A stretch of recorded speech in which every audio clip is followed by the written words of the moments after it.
My lord, forward! Take the lead! For the order on! For the Alliance!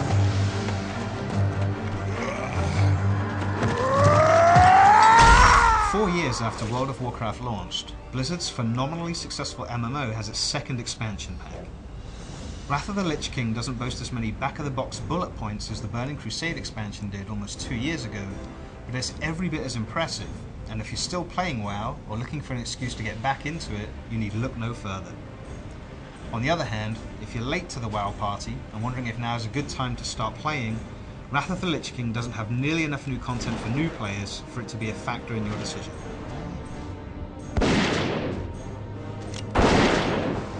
Where Burning Crusade catered to newcomers with the introduction of 2 new playable races, Lich King's only comparable feature is the Death Knight hero class. Knights of darkness, wielding runes of death and destruction, bound by the will of the Lich King. This is the hour of their ascension.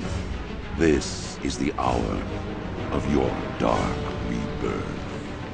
There's an interesting backstory to the Death Knights that you'll get to experience firsthand when you play through their unique starting area. But since they start at level 55, you need to already have a level 55 character under your belt before you're allowed to play as one. In keeping with the fact that Death Knights are a hero class, they're really powerful, and they play very differently to any other class in the game. For starters, Death Knight's abilities aren't powered by mana or energy, but by a series of 6 runes. That's 2 runes each for abilities from the Frost, Unholy, and Blood talent trees. Like other classes in WoW, how your Death Knight plays depends a lot on where you choose to spend the talent points you earn every time you level.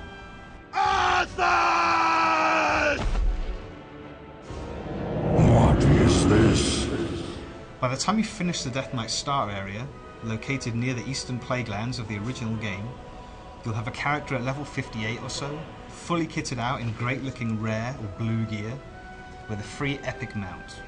You'll need to gain another 10 levels before you can quest in the new continent of Northrend though, so at some point you're going to have to play through Burning Crusade content that you've probably seen before, and inevitably you're going to end up upgrading your cool looking Death Knight armor with the same generic stuff that warriors and paladins were wearing 2 years ago.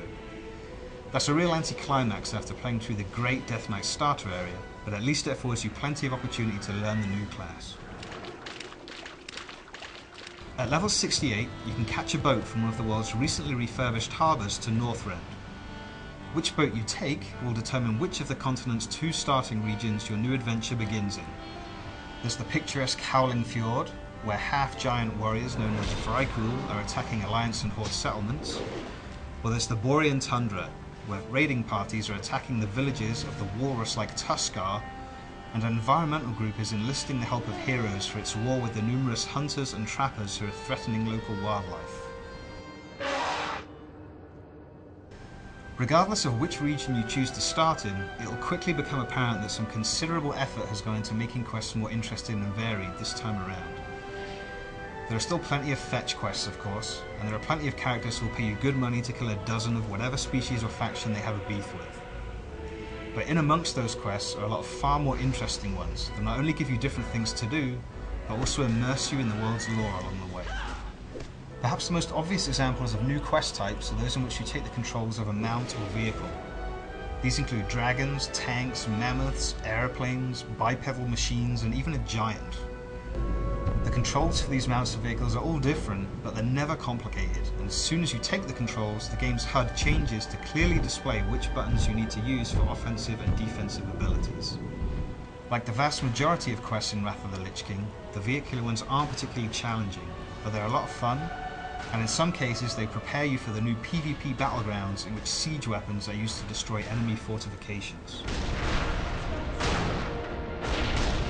One of those battlegrounds is the region of Wintergrasp, an entire zone where, once every few hours, the Horde and the Alliance fight for control of a large fortress in an attack and defense scenario that can comfortably accommodate hundreds of players simultaneously, even if the numbers rarely get close to that right now. The winning faction gains control of the fortress for the 2.5 hours before the next battle, and for that time they gain exclusive access to vendors with rare items to trade, to a currency dropped by dungeon bosses, and to a small raid dungeon located inside the fortress itself. These things all add up to give players plenty of incentive to participate in the PvP scenario, though really the fact that it's a lot of fun should be reason enough for anyone.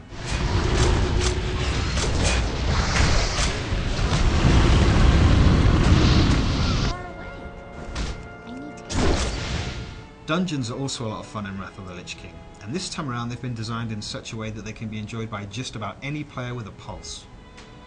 The majority of the expansion's new dungeons are designed for groups of just 5 players, and regardless of the fact that they contain 3 or 4 boss encounters each, they can be completed in under an hour. At level 80 you have the option to play through those same dungeons on a heroic difficulty setting that makes enemies far more challenging, but with a good group you'll still have little difficulty getting through them. Now, if you're a veteran raider from a guild that has no problem getting 25 or more skilled players together to play through much larger and more difficult dungeons, you might be wondering if Wrath of the Lich King has anything for you. The answer is yes. In addition to 25-man raids that will likely take you several hours to get through, there are now Xbox Live style achievements to unlock by completing dungeons in particularly challenging ways. For example, there are achievements for defeating certain bosses without first clearing out the smaller enemies in the vicinity. And at least one of those achievements comes with a tangible reward in the form of an exclusive flying mount. There's a lot more to talk about in Wrath of the Lich King, but really, the best way for you to hear about it is just for you to experience it for yourself. Our written review covers some aspects of the game in greater detail, but if all you're looking for is a recommendation as to whether or not you should pay Northrend a visit, the simple answer is yes. Luntargar! For the Horde! I was wondering if you'd show up. I couldn't let the Alliance have all the fun today. Yeah!